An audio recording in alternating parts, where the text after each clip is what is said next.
It's a particularly tough day because there are lots of ups and downs that you end up doing. So I was exhausted, but I made it.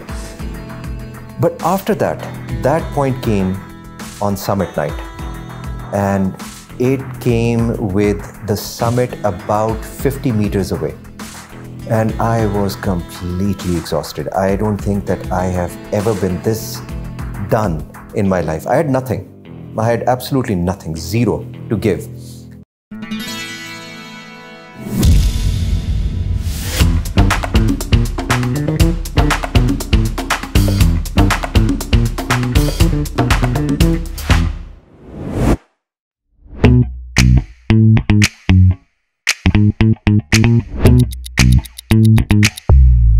My guide Manzoor had an amazing collection of all the songs from the 70s and the 80s and even earlier.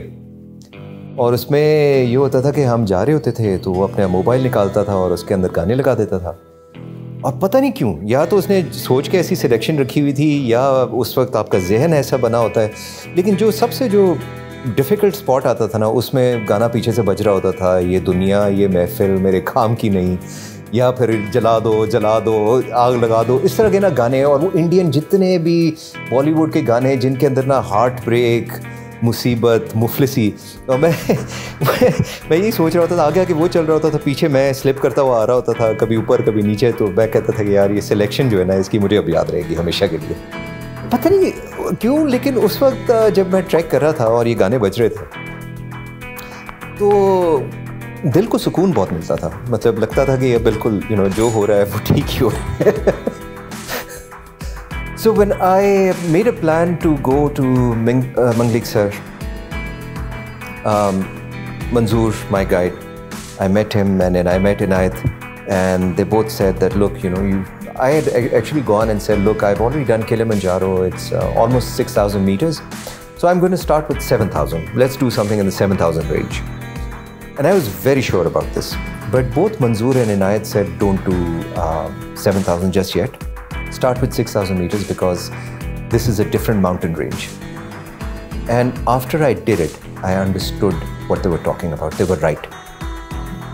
Kilimanjaro is almost 6,000 meters.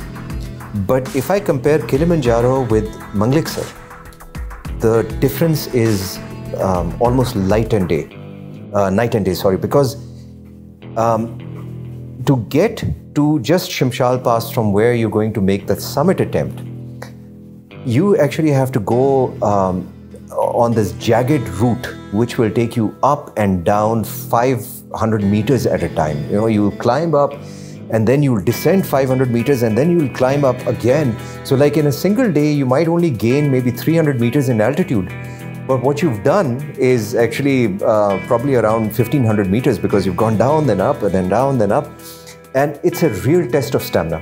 So to anyone who's planning treks, I would tell them that, look, don't make comparisons with the other ranges. The Himalayan range and the Karakoram range, these are younger ranges. It's a whole different story. So I would definitely say to any climber who's planning to come to Pakistan and do these mountains to start gradually. I remember when I was going to Shimshal, just to give you an example of how unpredictable this side of the world is, there's a road that the Shimshalis have built themselves, and it's roughly from Pasu all the way till the village of Shimshal, and it's something that the Shimshalis have done themselves. And they're still maintaining it themselves even today. And they've got villagers walking up and down. And I was in this local jeep which had come to pick me up because they said, don't take your car, you won't be able to drive. They were right. So I got in their car and we were going. And we came across small groups of Shimshalis on the way, fixing the road. And then there were 3 or 4 guys who hailed us, and we stopped the car. And they were talking to each other in Shimshali language. Then they looked in. I heard the word Barood. And they laughed, they talked, and we started driving again. So I asked my guide Manzoor, I said, what were you guys discussing? Why did I hear the word Barood? And he said, well, they're working on repairing the road and they've run out of explosives. So they were just asking us if we had explosives in the car. And I said, no, not today. And he said this in such a nonchalant way. I thought, I first laughed. And then I looked, he was serious. I said, do you carry explosives in this car? He said, well, not normally. And so I was scrambling, looking under the seat of my car, making sure that I'm not sitting on dynamite or something. But yeah, I mean, so that's the kind of ruggedness, it's that raw. Mangleksar का जो track है, it's actually quite challenging. शुरू होता है village से, शिमशाल village से. वहाँ से आप वॉक करना शुरू करते हैं and you have to get to Camp 1. Depending on your fitness, that can, like if you left at something like 8 in the morning, you get to Camp 1 maybe around 2, 3 in the afternoon. If you're really fit, you can make it by noon, and you can choose to continue if you want towards a further camping point. That day one trek is a really tough one. Because there comes a point after you've been walking for a couple of hours, there comes this point where it's almost vertical. And that's the point where most people turn back. In fact, Manzoor had a particular point somewhere. He actually calls it the Rone Wala point. Because by the time people get to that point, they're ready to cry. And many do cry, and then they say, we are going back, and they turn back and go away. But people who cross that point and make it to Camp 1, they usually continue onwards. So Camp 1 is really difficult. Camp 2 is again the same. It's this long walk through very rugged territory. And you cross these points where the trail sort of narrows into almost nothing. And you've got this huge drop on the side, like about 300-400 feet down.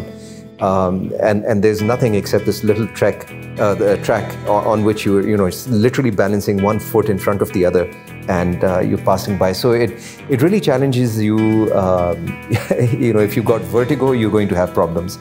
So you continue beyond that, and the day 3 is again quite challenging, but now the challenge becomes harder because it starts getting really cold. And the sort of climb that you're doing, you'll start coming across snowfall, you'll start coming across wind, and you'll also start coming across some of the highest and the steepest climbs that you're going to do during that trek. This will approximately bring you to Shimshal Pass, which is this beautiful green plateau at the top. It's actually a valley because there's Mangleksar and all the other mountains, and then this beautiful valley in the middle where there are hundreds of yaks roaming around, and some Shimshali villagers who choose to live up there. Beautiful lakes, amazing. Like you can just, if you make it to that point, it's around 4,700 meters or so.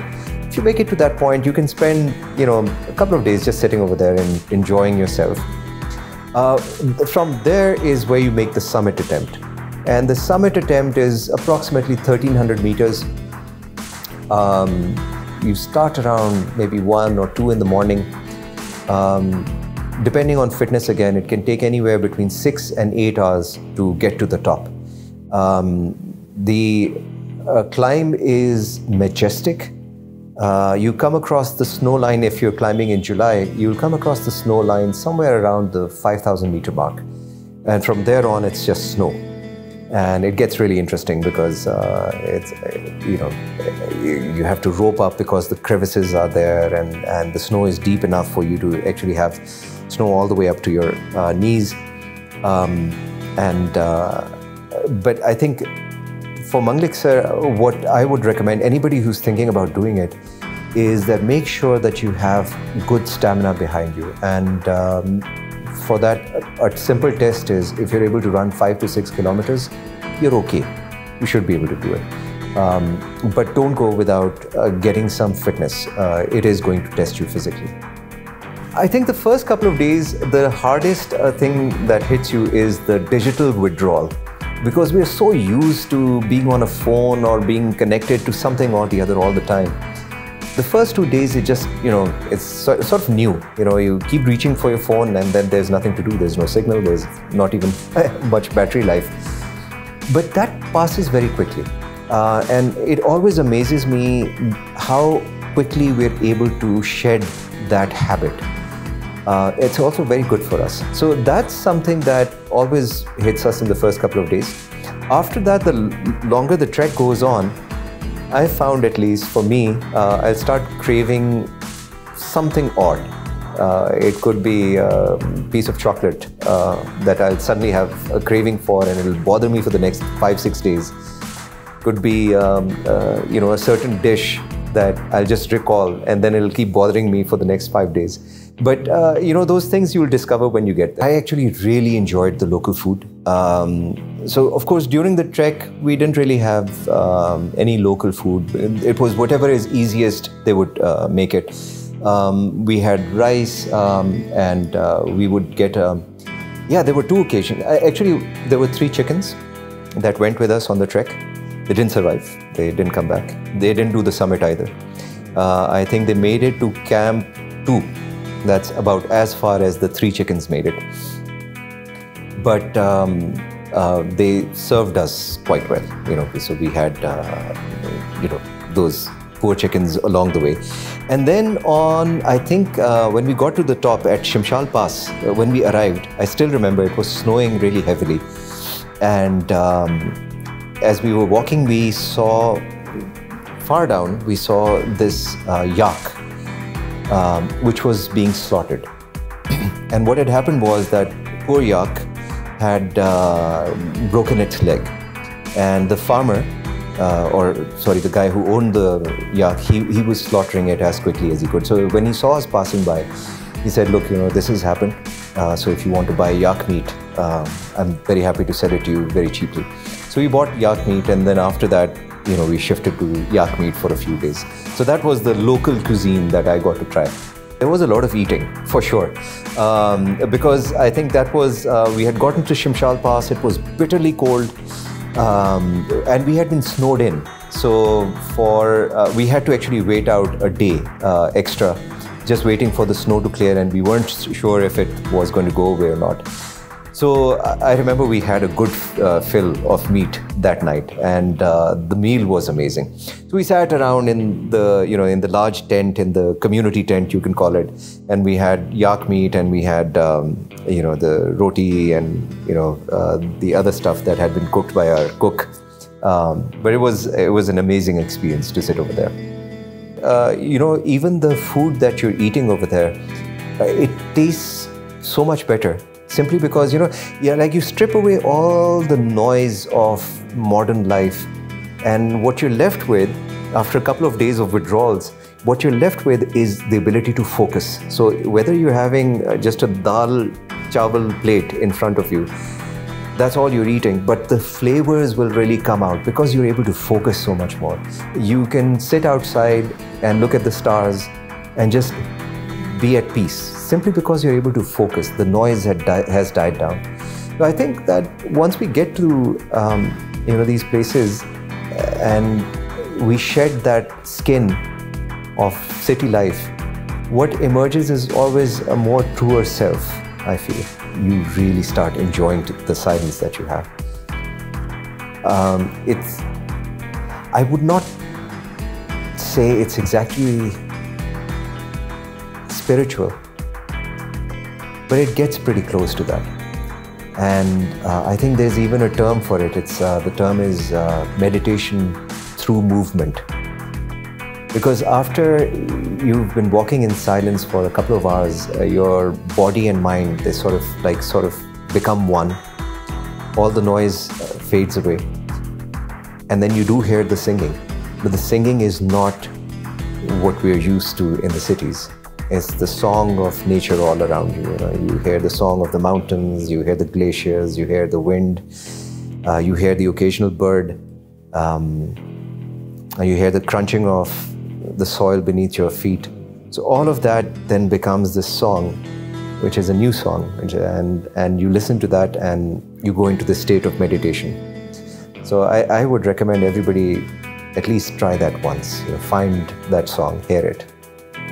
Randomly लोग मिलते थे, कम लोग थे काफ़ी, लेकिन जो मिले वो थे बहुत इनकरेजिंग। मेरे बारे में तो गॉसिप मुझे नहीं मिली, क्योंकि नेचुरली मेरे सामने तो नहीं करनी थी किसी ने, लेकिन पाकिस्तान के शायद ही कोई क्लाइंबर होगा जिसके बारे में मुझे वहाँ पर जो है ना खूब गॉसिप नहीं मिली। यानी उनकी क्लाइंबिंग स्टोरीज़, कहाँ कहाँ उन्होंने उल्टियाँ की, कहाँ पर बैठ के वो रोए, कहाँ से वो भागे, वो सारी स्टोरीज़ जो है मुझे डाउनलोड हुई। और इस एक्सटेंट तक डाउनलोड हुई कि वो जब मैं पहुँचा शमशाल पास और बर्फ़बारी हो रही थी और मैंने कहा कि यार पता नहीं मेरे से होता है कि नहीं, तो मेरे जहन में ना बैक ऑफ द माइंड मैंने कहा यार ये जो पिछले 3 दिन मैं स्टोरियाँ सुनता रहा हूँ, I don't want to become one of those stories. तो अब जो मर्जी हो जाए, मैंने सबमिट करके ही वापस जाना है, अभी इज्जत का मामला। So I didn't hear anything about myself over there. वो पता नहीं बाद में उन्होंने क्या बोला होगा, लेकिन बाकियों के सारों के पोल खुल गए मेरे सामने।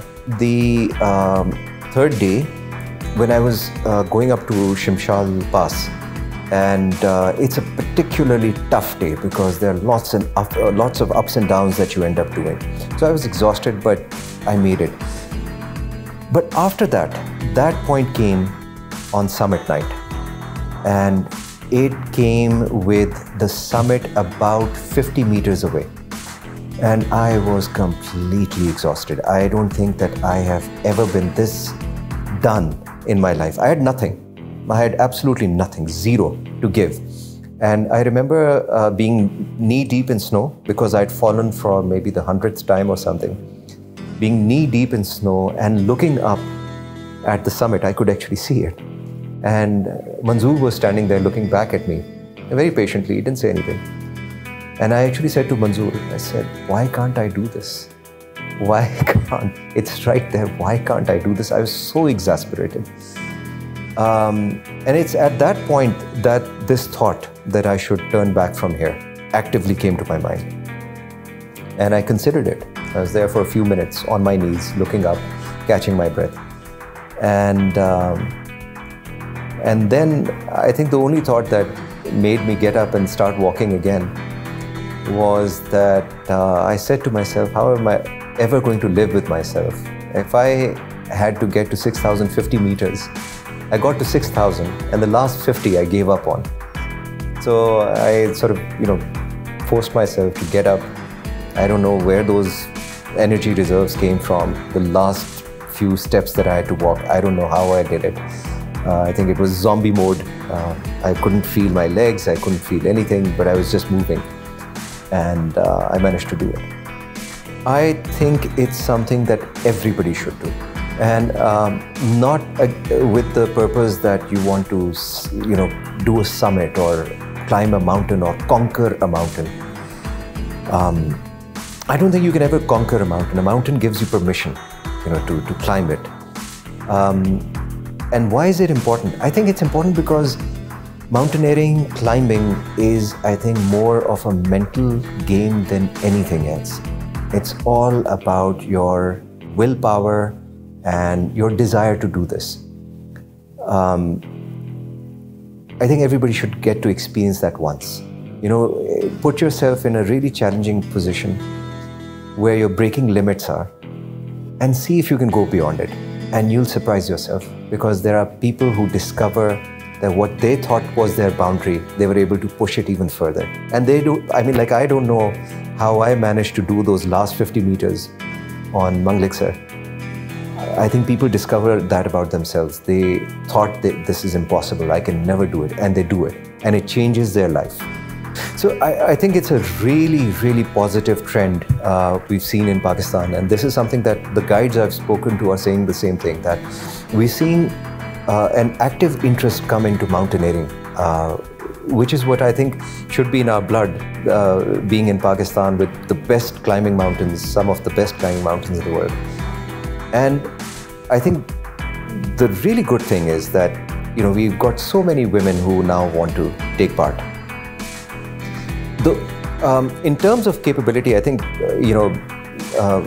people like Samina Beg, they are setting new standards for us. They're showing that women and girls can climb the highest mountains in the world, and they're just as good as the men are.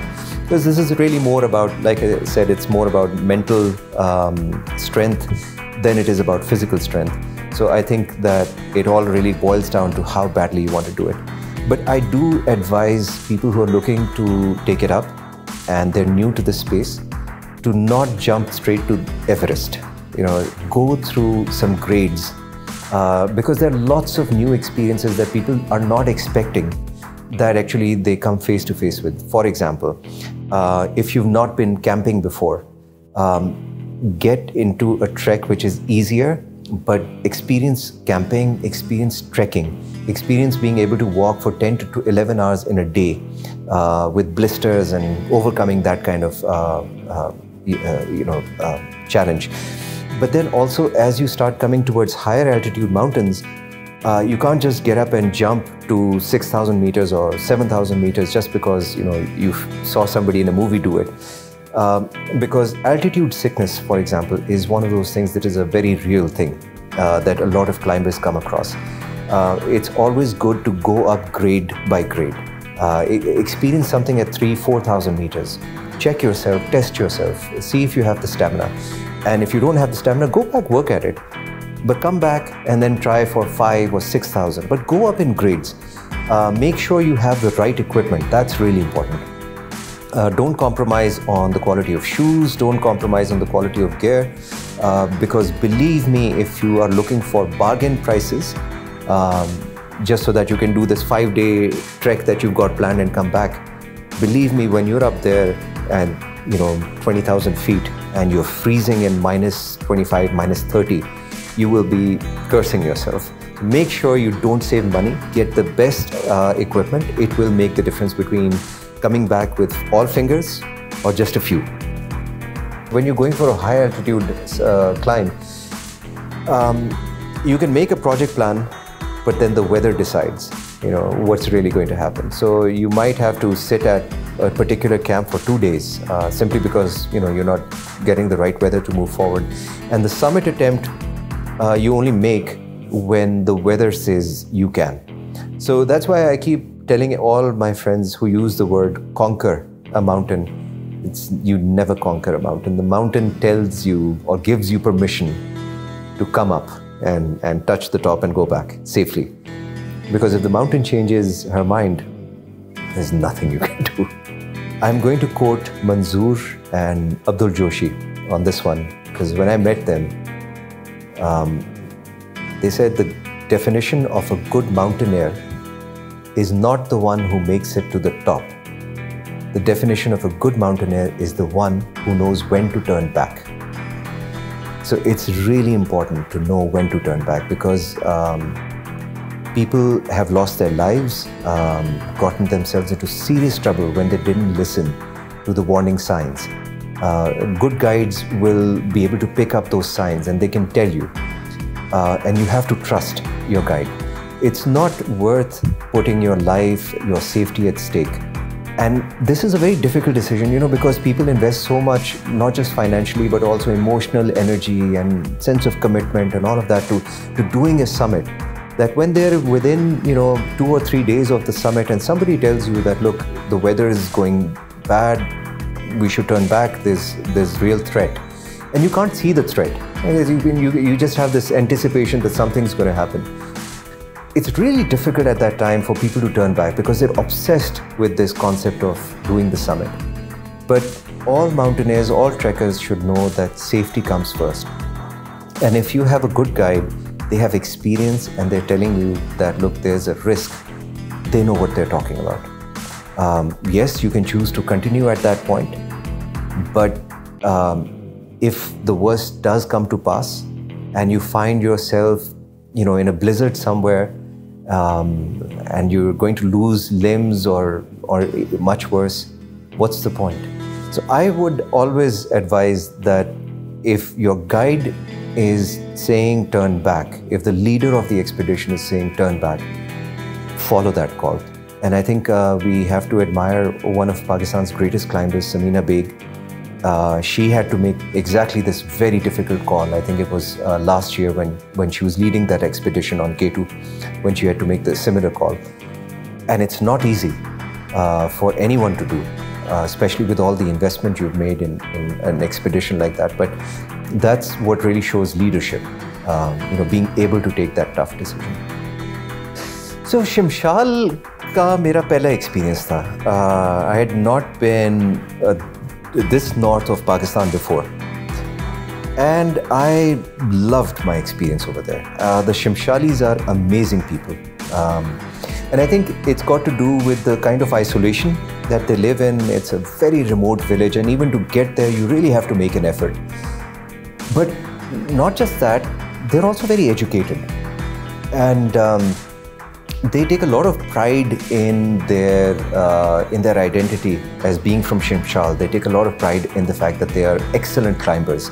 They take a lot of pride in sports, and women participate equally. So meeting Shimshalis in their own village is a pleasure, and I really enjoyed meeting them. What I found very different about them is that when you meet Shimshalis, there is a certain, in Urdu we have the word Therao. They have that Therao, and especially if you meet a climber. And because these guys have been at 8,000 meters and plus, and they've gone and done rescue missions, you may not know that this guy is a climber, but when you're sitting down next to that person for the first time, in their eyes, you will see some sort of it's a look which is a very far away look. That's the best way I can describe it. And they will have this amazing personality, that just sort of impresses you without them saying a word. So I'd just like to mention one thing, which I think should be mentioned about Shimshalis. They have, as a community, they've built a Sawabgah, what they call Sawabgahs, all along the route to the top. And a Sawabgah is basically a volunteer effort by the community that's been done, and they dedicate it to some elder. And it's literally just a small, like a 4-wall with a roof, which has a stove in the middle and some cooking pots that have been left there for travelers and climbers. I think this is the spirit of Shimshal, which one should really appreciate, because those Sawabgahs were places where we stopped every time along the way. We would gather some water from the nearby stream, and then we would make tea, and we would just be grateful for this little shelter in the middle of nowhere, built by people for no personal gain, just dedicated to their elders.